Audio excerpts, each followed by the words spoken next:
Going. I'm delighted that our next speaker in the Evolutionary Origins of Speech Acts conference here at the University of Bucharest is Bart Geurts. And Professor Geurts is coming from Radboud University in Nijmegen. And we're delighted that he's our online keynote for the day. From chimp-style communication to human discourse. Bart, thanks for being here. Wonderful meeting you, and please take it away. Okay, thanks for having me. So I don't have the word speech act in the title because I'm a little bit reluctant to use that maybe. So I'll talk about that in a minute. So the question that I'm concerned with in this talk and have been grappling with in the past 3 or 4 years or so is, in a sense, it's a straightforward question, but it doesn't have a straightforward answer. The question is, supposing that at some stage, some prehistoric stage, our ancestors engaged in something like chimp-style communication. So the assumption is that the social behavior of chimps, or the type of social behavior that chimps engage in, including their communicative behavior, can serve as a model for something that we did in the remote past, presumably. Assuming that is so, what could have happened next? So what would be a likely first step or a sequence of further steps that brought our ancestors from that stage in the general direction of human discourse as we know it? I'm going to make a couple of suggestions here. There are a few in my published work on this, but I'm going to focus on speech acts. Okay, let's see if so my general approach is that I think by and large, discussions about human communication, especially outside philosophy, tend to have a rather heavy focus on psychology in some way or other, either because they assume that the central question is, or the central question should be, how the psychological or cognitive capacities that are characteristic of our species could have evolved, or because they emphasize the importance of folk psychology, mind reading, and that sort of thing. And instead, I want to focus on social behavior. So in that sense, it's a behavioral approach, but the kind of behaviors that I'm interested in are forms of interaction between individuals, and especially communicative interactions. And the leading idea is that in our species, all these social behavior, or for the most part, social behaviors are normative in a way that I will try to elucidate. Whereas by and large, in other species, that doesn't seem to be the case. And I think it's no different for chimpanzees. So apart from the fact that I want to discuss and investigate the evolution of communicative behaviors, I'm also interested in the evolution of normative behaviors, because in my view, these two hang together. I want to focus on the interactions rather than the individual speech acts. I think speech acts, the notion of speech act is very much associated with it. It's basically associated with an individualist approach to language, where the focus in the case of speech act theory tends to be on the speaker rather the hearer. I'm not going to make too much of a fuss about that in this talk, but that's the reason why I'm a bit reluctant to focus too much on speech acts, although I will say a great deal about them. The third point is that I think by and large, chimp-style communication isn't taken very seriously, in the sense that although there's quite a lot of talk about chimp-style communication and gestures and so on. What you see in many discussions of the evolution of language is that there's first a presentation of, first it's presented what chimps do, and then we turn a leaf, so to speak, and start talking about something entirely different, and that's human communication. So there's often a gap between the discussion of what how chimps communicate with each other and interact with each other, and the subsequent discussion about the evolution of language and social behaviors in our species. And I want to have a closer, so what I will start with is a closer look at how chimps communicate with each other. So there will be some overlap with the previous talk. And then the question is going to be, well, what could have been the first few next steps after that? So so to repeat, the idea, the question that I want to ask is that supposing that at some stage in prehistory, our ancestors were using chimp-style communication or something like it, then the question is, what came next? Okay, so this is the part where I start to overlap with my with the previous speaker. So chimp-style communication has various aspects. It's just like human communication. It's not just one thing. There's one range of signals that are long-range calls, which are serve a kind of broadcasting function, basically. So there are alarm calls, there are food calls, which chimpanzees emit when they come upon a good food source. There were recruitment calls, which chimpanzee males use to recruit allies for fighting or whatever. And this is basically a form, as I said, it's a form of broadcasting. Then we come to the part that I think is the most important, and that's face-to-face communication, which includes gesturing and pointing. Tomasello has been claiming for a long time that chimpanzees in the wild don't point, but that's simply false.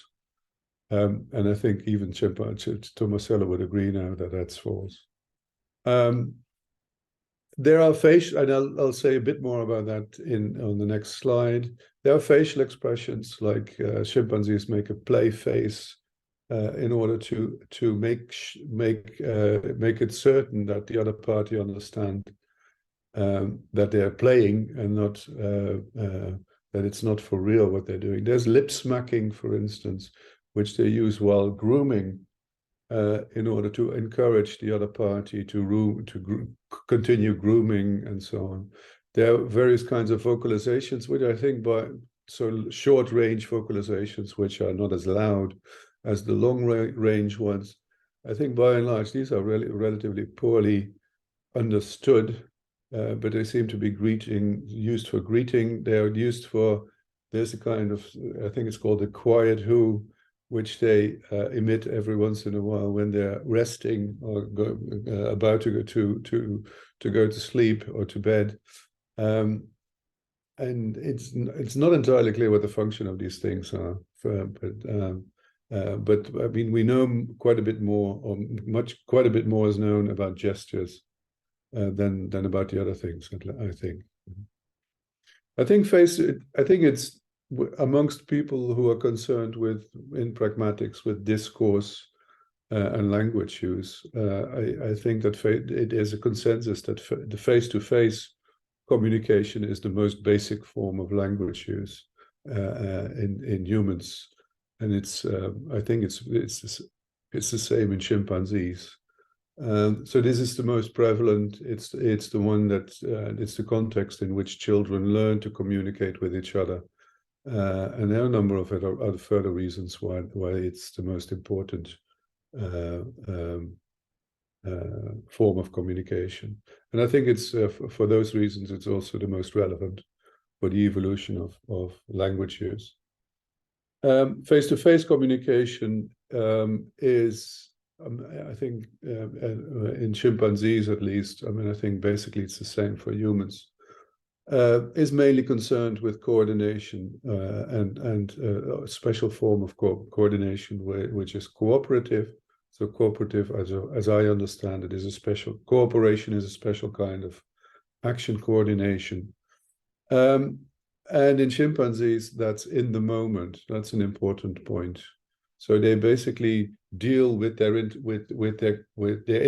they organize their interactions basically on the spot, right? And there's nothing like appointment making in chimpanzees, right? They don't let's say have an agreement to groom, let's say in half an hour or tomorrow or something like that. Okay. So this is, you've seen this list before. So this is a list of gestures this is about bonobos, by the way, but for chimpanzees, it's basically the same. Or it's the same, you would get a very similar list, right? These are descriptions of the kinds of things that chimpanzees do with gestures. And the important point here is that first, almost all of these are concerned with action coordination. That is to say, either initiating certain forms of interaction or regulating these interactions when as they go on. Right. So they invite each other, another party to groom together, right? And whilst they're grooming, they make for instance, requests to be groomed, let's say in their armpits or whatever, right? Or to continue grooming, right? So nearly all of this is about action coordination, and it's all in the moment, right? It's either to negotiate ongoing actions, right, or to initiate actions, right? But if one chimpanzee asks another for sex, right, they either have it right away or they don't have it at all, right? They don't make appointments for having sex tonight, for instance. So there's nothing, and that is in stark contrast to humans who constantly coordinating their actions by means of language over longer time spans, and often enough over the span of weeks or months or even years. And I think this is a crucial difference between chimp-style communication and human discourse. And this is one of the main reasons why we need normativity, because normativity is the kind of stuff that is needed in order to bring in the stability that you need, the kind of stability that you need, for instance, to have an appointment. Right? If you make an appointment, then that what you do is you create a certain relation between yourself and another party. Right? That relation we call an appointment, right? And that appointment is something that has to be sustained, right, up until the point where we actually meet for lunch, for instance. Right?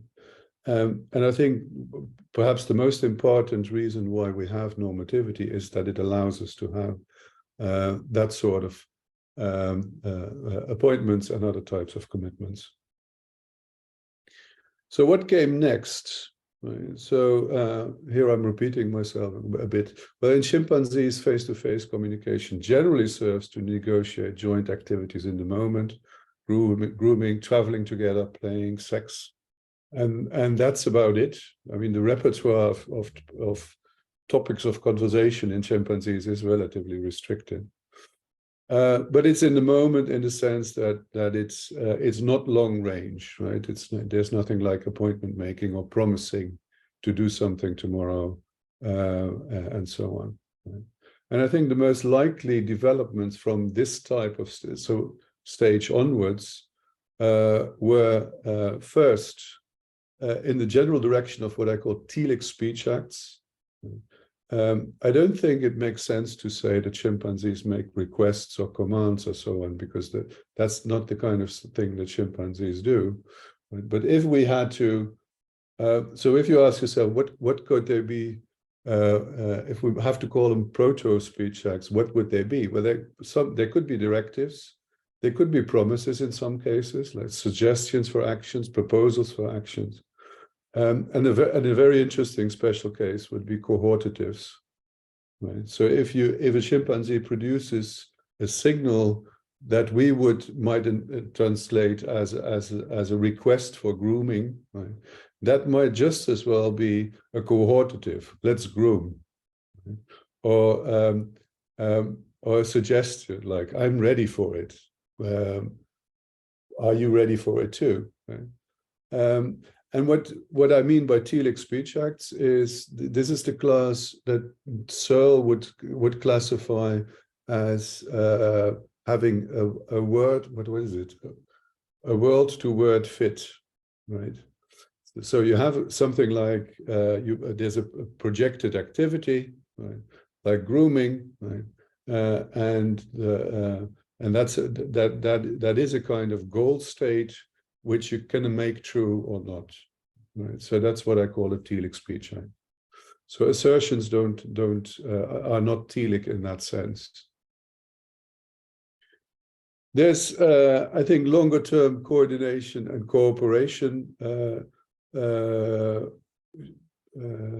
could begin to evolve on the basis of the repertoire of signals that chimpanzees have already.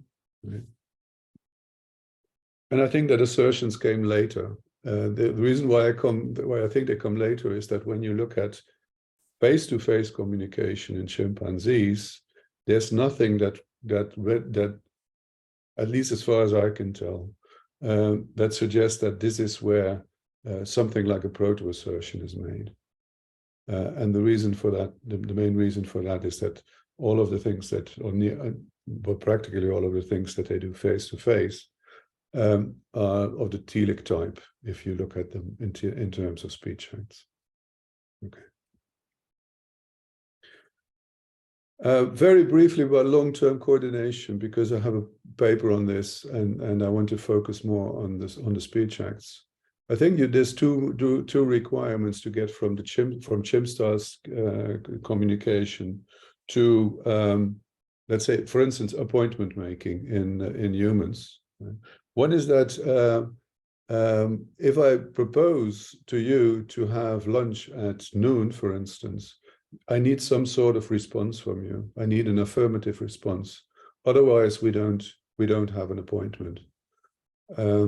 So, and that's something that's more generally true, right? If I make a promise, then they also want to have some sort of response from you that you accept that I have a promise, that I made a promise, and that you're willing to act on the assumption that I'm going to try to fulfill my promise. And we have all sorts of means for doing this. But the important point is that humans are very generous with making responses, right? And chimpanzees, or affirmative responses, and chimpanzees don't seem to do that at all. Right?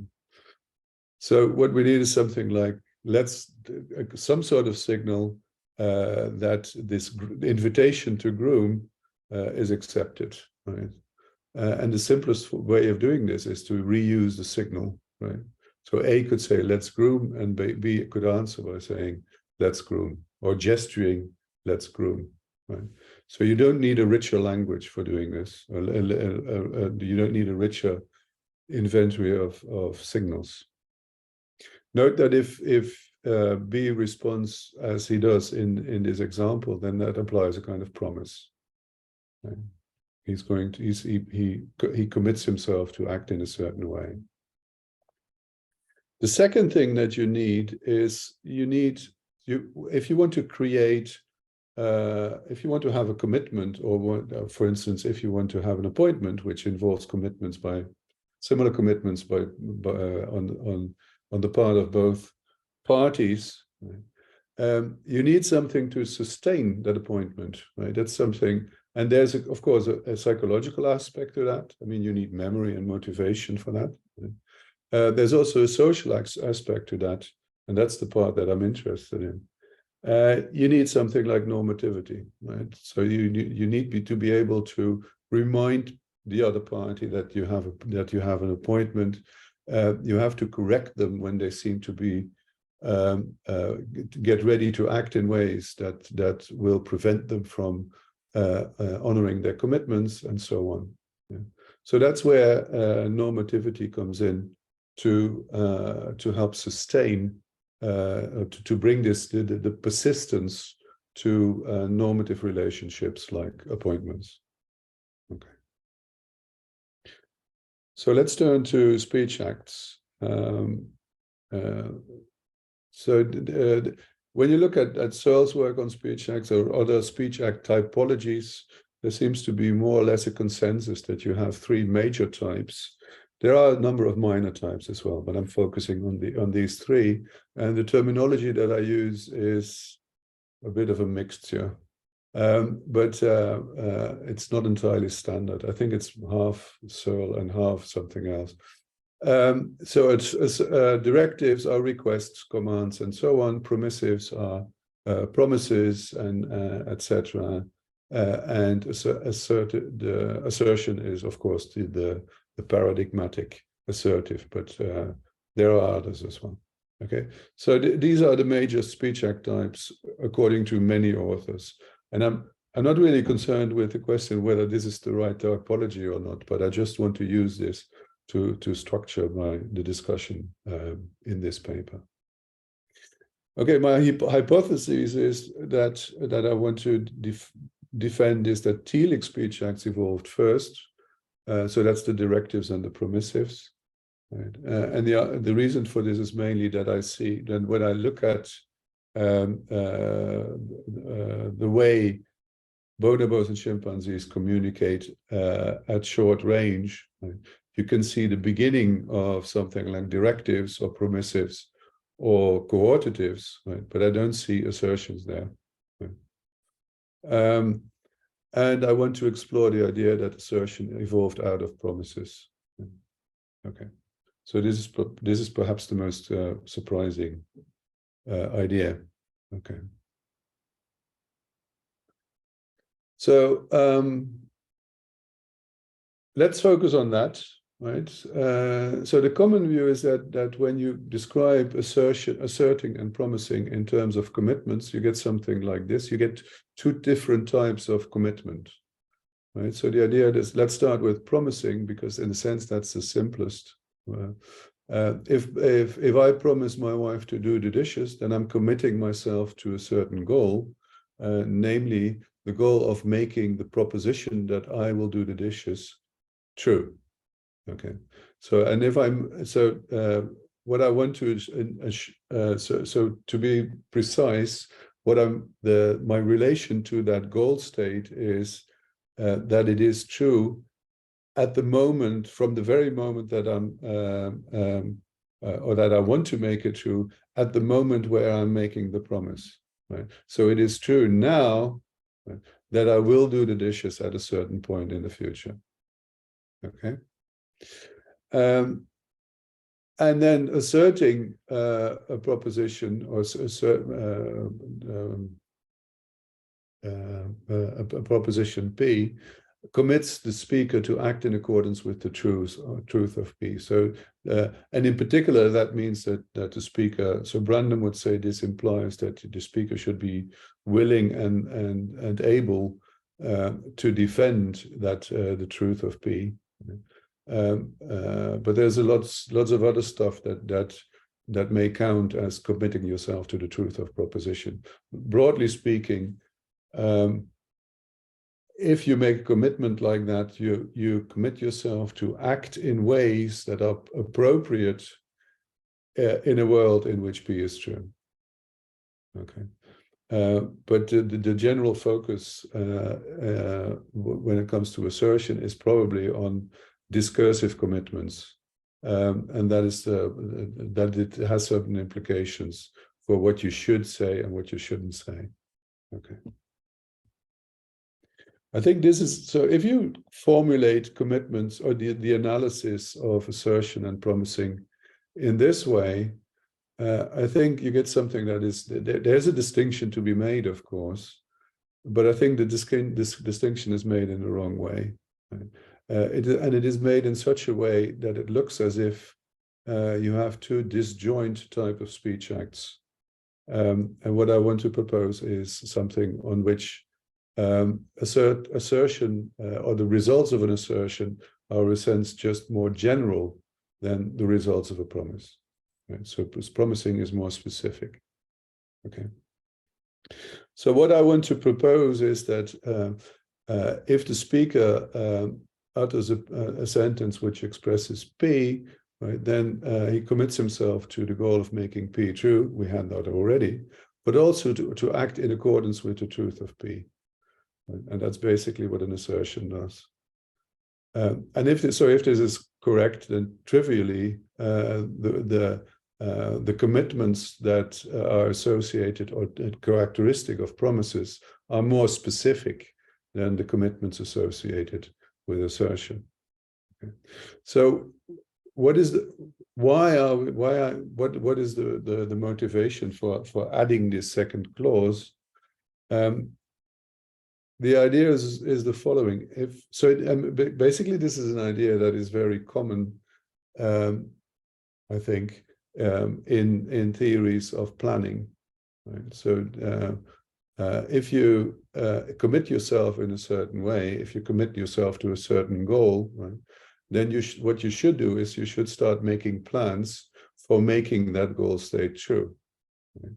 And in many cases, these will be joint plans because in many cases, the addressee will be involved as well. Right? So that gives you the first clause. Well, so the result of planning and executing your plan would be to make P true now, right? At the moment where the promise is made. Right? But you should also avoid doing things that might prevent you from making P true.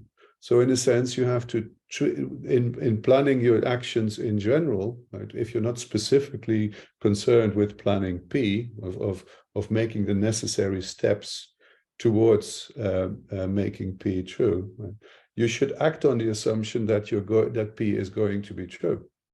Right? That P is good, because otherwise you cannot. You should take the P as the truth of P as given for the purpose of making other plans, right? Of doing, apart from doing the dishes, let's say mowing the lawn or feeding the cat and so on. Right? That all of that should be compatible, should not get in the way of making P true, and for that reason, you're assuming that P is true, but in a sense, you're not just assuming it as given, right? Because it's still something that has to be made true. So there seems to be a tension here, but it's I think from a planning point of view, it's pretty clear that this is something that you need. Okay, so and that means that assertive commitments are more general than permissive ones. Right? So permissives become, in that sense, in this respect, a special case of assertion. Okay, and that means that assertion may have evolved out of promising. Okay, and that's from the point of view of language change. Right? That's a plausible thing to say, because in language change you often see developments from, let's say, relatively concrete uses of language to more abstract ones. So for instance, the way we talk about time, for instance, which is a rather abstract notion, is usually derived from the way we talk about location, direction, and so on. Right? For instance, we say things like around 5 o'clock, right? Or before noon, and so on. All these were originally locative notions, right? And in that sense, relatively concrete, and they were co-opted for talking about something like as abstract as time. Right?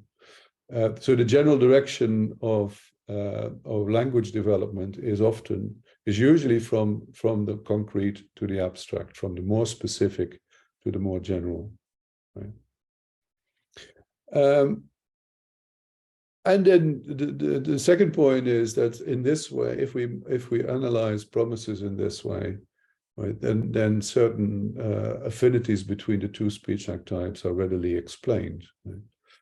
One is that both are usually made by means of declaratives, right? We don't have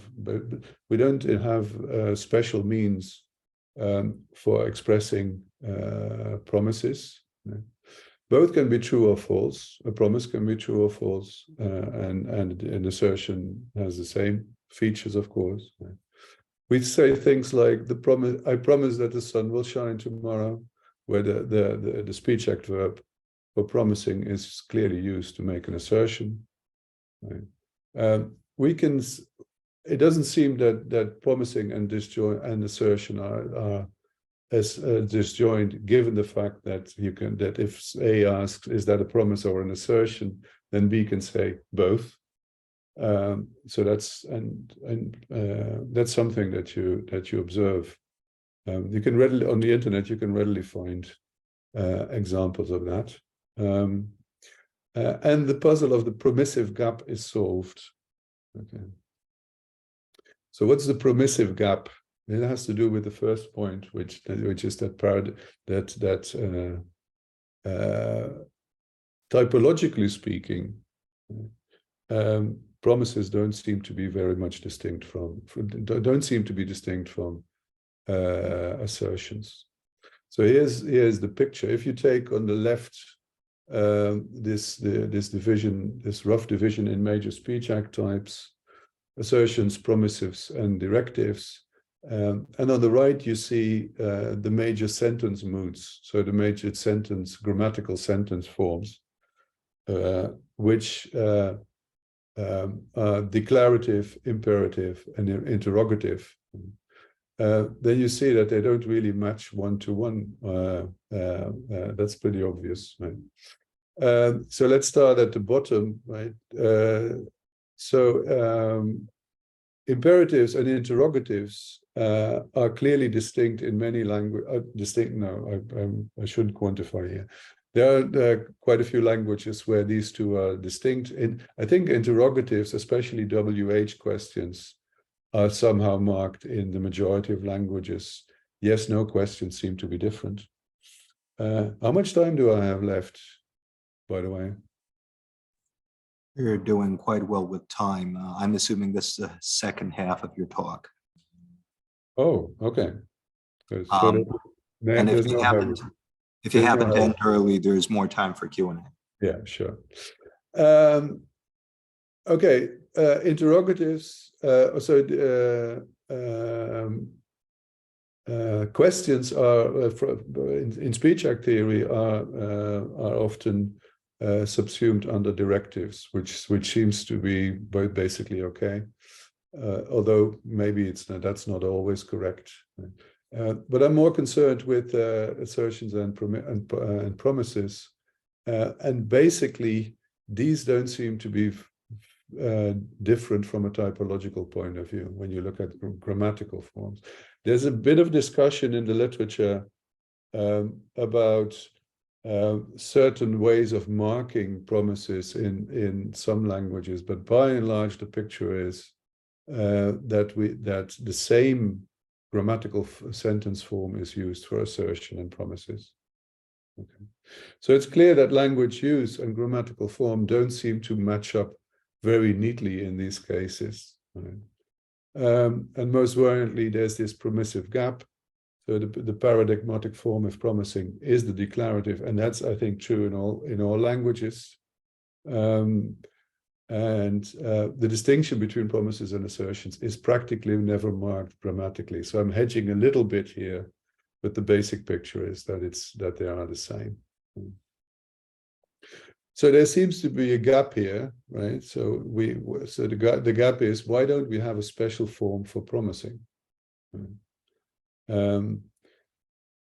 So we have a special in many languages. There are special forms for questions, right? But that's in a sense not remarkable, right? Even if you say that questions are directives, questions seem to be a special kind of directive. Right? So it's not surprising that they have a special form, especially when you're talking about WH questions, which don't really require a special form, right? And I think there are languages where for instance, indefinites are used instead of WH elements, for instance. Right? So that might work, right? But it somehow makes sense that there's a special form for that. The question is really, why is a special form lacking for promises? Right, and the guy to go to for this issue is Hans-Martin Gärtner, who published a number of papers on this.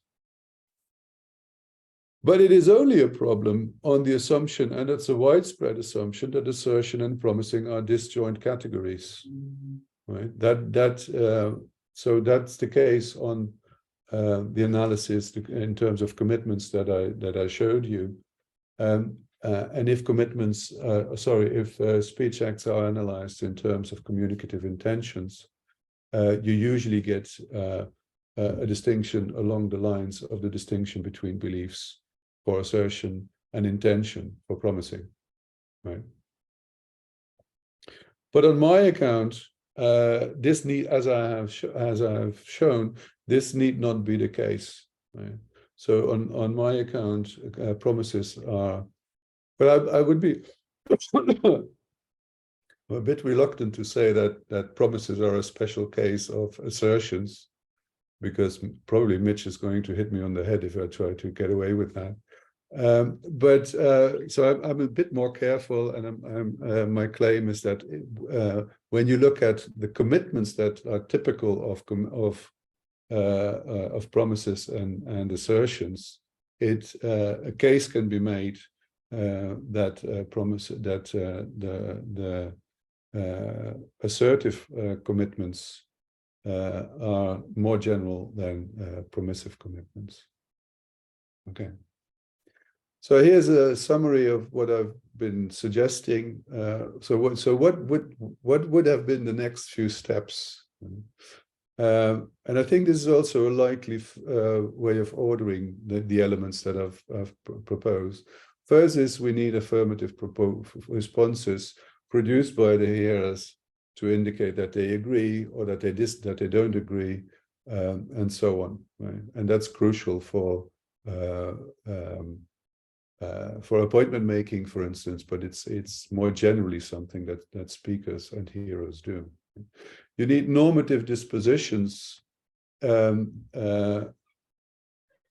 after the speech act has been made in order to sustain commitments. Right? So if I make a promise, then I'm creating a kind of normative relation, a commitment, right, which has to be sustained, and is sustained by the fact that we behave normatively in order to make sure that I keep my commitment. Right? And then from chimp-style signals, I think a plausible first step would be in the direction of Thiele's speech acts.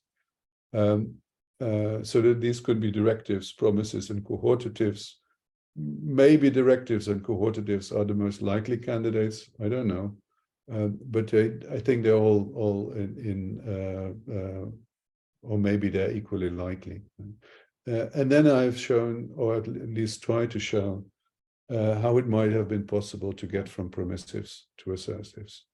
Okay, and that's it. Thank you very much. Thank you so much. I'm hoping you can hear the folks in the room as well. Great. We move on to Q&A. If there are questions in the room or questions online, don't hesitate.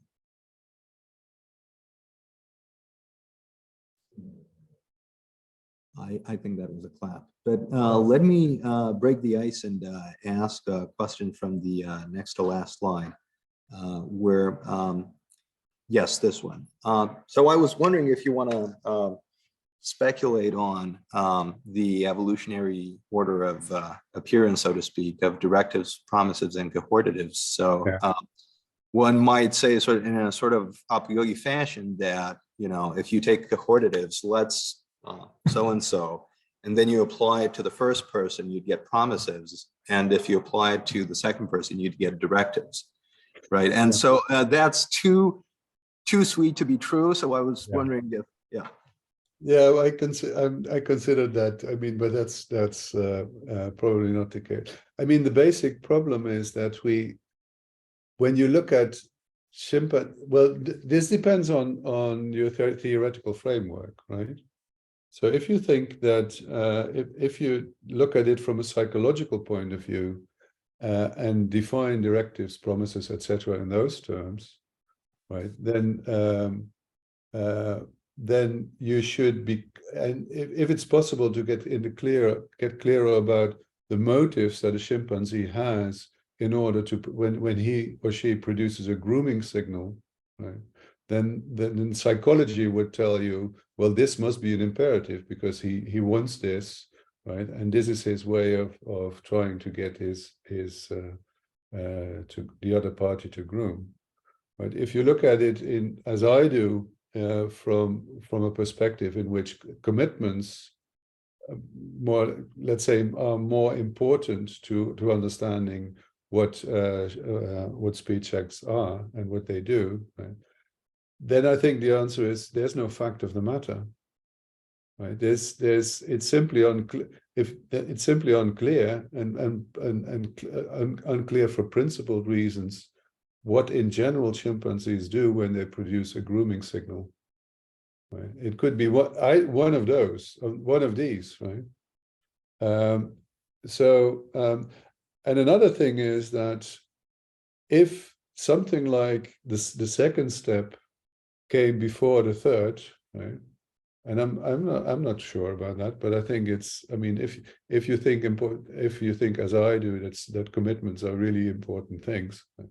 Or more normative states in general, or normativity in general is a big deal, right?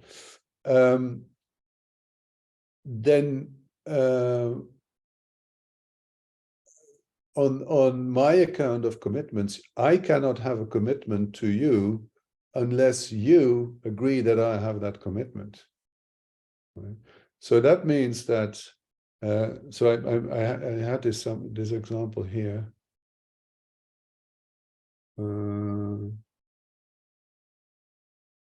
So if I propose to groom, so I want to groom with you, right? And I say let's groom. So that would formally let's formulate it as a quest. Right? Can we groom now or something like that? If B says sure, that already implies a promise. Right? So if you have something like responsiveness, right? If there's something like an affirmative response, you cannot have proper requests, that is to say, requests that commit the other parties to something without having promises, right? Or something that functions very much like making commitments for yourself, right? So that's, yeah, for that reason, I don't really know what to say about the order in which these telic speech act types may have evolved. Great, thanks so much for that. Next question from Frederick. Okay, thanks, Bart. This was really interesting. I'd just like to add a very minor observation about what we could think of as the start of appointments in prehistory. And that is, if we look at very early tool use, I mean, going back more than 1 million years, yeah, we find clear cases where these pre-humans have been carrying their tools for quite some time because they've been found very far away from where they were made or where the original stuff was taken from. And it would probably have been very uncomfortable to carry a big piece of rock for several kilometers or miles and so on. So there must be some forward-looking activity here. I will, or we as a group will have to be in a position to use this in 20 minutes or 2 hours or whatever. And that is a kind of a commitment to the future. So there we could find something like it at least. Yeah, I think it's, I mean, there are two things that I haven't talked much about. I mean, one is the, let's say I mean, it's clear that in order to make certain this kind of normative behaviors work or make them possible, you need a certain kind of psychology, right? So that's one thing, and you need a setting in which this type of behavior and this type, or settings plural, in which this type of behavior or this style of behavior and this psychology was selected for. And I think the setting that you mentioned is a good candidate for that. But there are other group activities which I think are plausible candidates. I mean, I mean, for instance, in the literature, people often point to group hunting, which requires recruiting companions in order to get together, and etc. And there would clearly be useful to have some time to organize your hunting party before you get going. Another is cooperative breeding, right? So when our ancestors started to help others look after their kids, right? That is something that probably has to be organized in some way or other, and is clearly a longer range activity or a longer range form of interaction. So I think there are a number of settings that are, and in my paper I talk, that's a bit more of a special case. I talk about certain mating strategies, so how to get other so how males get females to mate with them, and there are different ways in which chimpanzees do that, right? And in there too, there are certain forms of certain mating strategies where something like appointment making could have been useful. So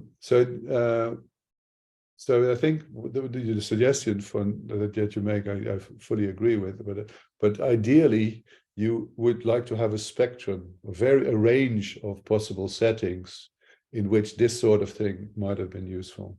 Right? Yeah, and as you're suggesting, group hunting would be one kind of case where negative treatment of freeloaders would be exactly very useful, and that is something we do find. Yeah. Yeah, thanks. Great, thanks so much to both. Next up, a question from Mitch. Please go on.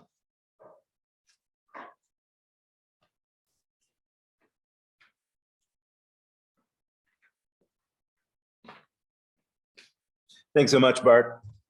Really good stuff. Hey, how are you doing? Just a couple of minor complaints, I guess, at first. Okay. One is one at a time, please. Yeah, of course. The first one is what you said about, I promise the sun will rise tomorrow. Yeah. As you probably know, that has been, that kind of claim as a type of promise has been doubted. I think Searle, for example, would say that you're not promising anything. What you're doing is just making a strong claim to the effect that you're sure that it's true or something like that. So I think that there's ground for challenging that. I don't think it's a big issue for you, but I think that I would just point out that somebody could justifiably challenge that and say that it's not a genuine promise. It's just it just has the, it's kind of rhetorical flourish.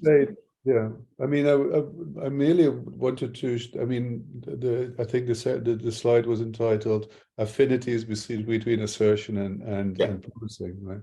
So if they're really dramatically different things, right, you wouldn't perhaps not expect that a verb like promising is used for doing this sort of thing. That's what I wasn't saying it was a promise. Yeah, okay, got it. Another point is when you said, I can't have a commitment to you unless you agree that I have that commitment. That also seems a little bit strong. Think about a mother being committed to her infant. Requiring a commitment on the part of the any agreement on the part of the infant. So it strikes me as true of some cases, but I'm not sure that that's generally the case. Yeah, there I probably would try to argue that that's a different kind of commitment. Okay. So there's a clear, I mean, I mean, my notion of commitment is purely social. So there's also a psychological one, and that may play a role in this case. right? Which seems like parenting is a pretty heavy commitment in any sense of that term. Exactly, yeah. So but that also has a strong emotional component, but this is well, it's the kind of commitments that you engage in that you can make by means of communication. That's clearly the path. Got it. Okay, good. And then just a kind of methodological question, just to make sure I understand. Yeah.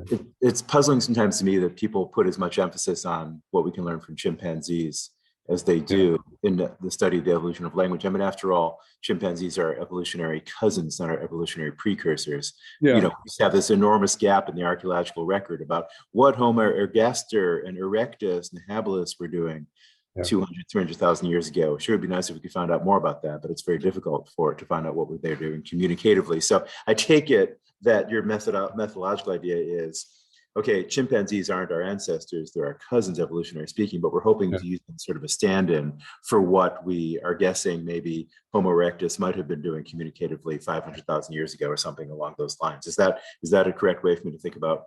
Yeah, and I think you have to be extremely careful about this. I mean, I would never claim that I mean, that it turns out that there are considerable similarities between the gestures that chimpanzees and bonobos and gorillas use. Right? I would never argue on that ground that our ancestors were doing the same thing. Mm-hmm. Right? What I think is plausible is that that you make certain assumptions at a more abstract level. Right? So one thing, for instance, I think it's plausible that our ancestors too had a prominent place for gesturing as opposed to vocalization, because there seems to be a problem with the evolution of speech sounds, right, or speech apparatus and so on. And it seems to be easier to make to use gestures for as you see in chimpanzees and so on. The main claim that I made about chimpanzee gestures is that they're predominantly for action coordination. Right? And on that grounds, I would hypothesize that something similar was the case at some point in our lineage. Right? Mm-hmm. I think that looks reasonably safe to me, right? But you don't want to say that we had grooming gestures, for instance. Yeah, right. But we don't know, right? Right. I mean, yeah.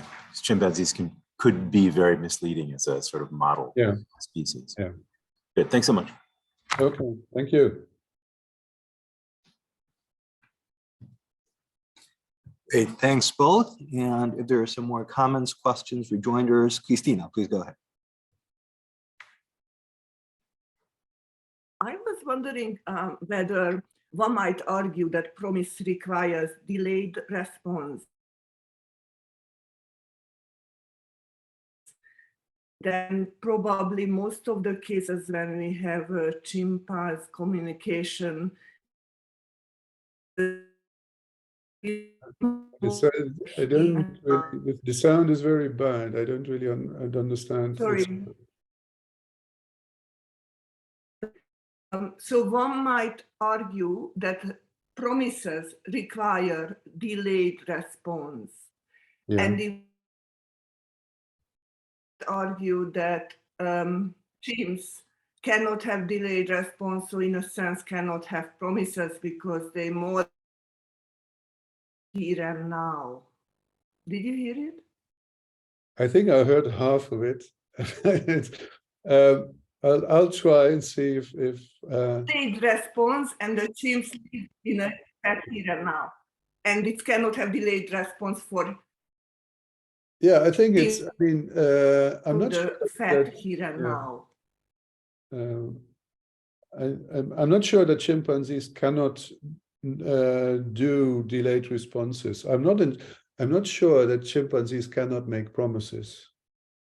Right. If you look at some of the older literature on domesticated or chimpanzees that were raised in like Washu and so on, some of the things that have been reported about them suggest that they do seem to be able to have something like appointments with their caretakers.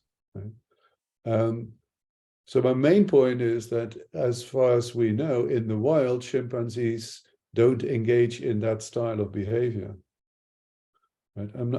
I don't really know. I'm basically agnostic about the question whether they're not capable of engaging in all these activity in all these normative behaviors, or simply don't do it because they're not.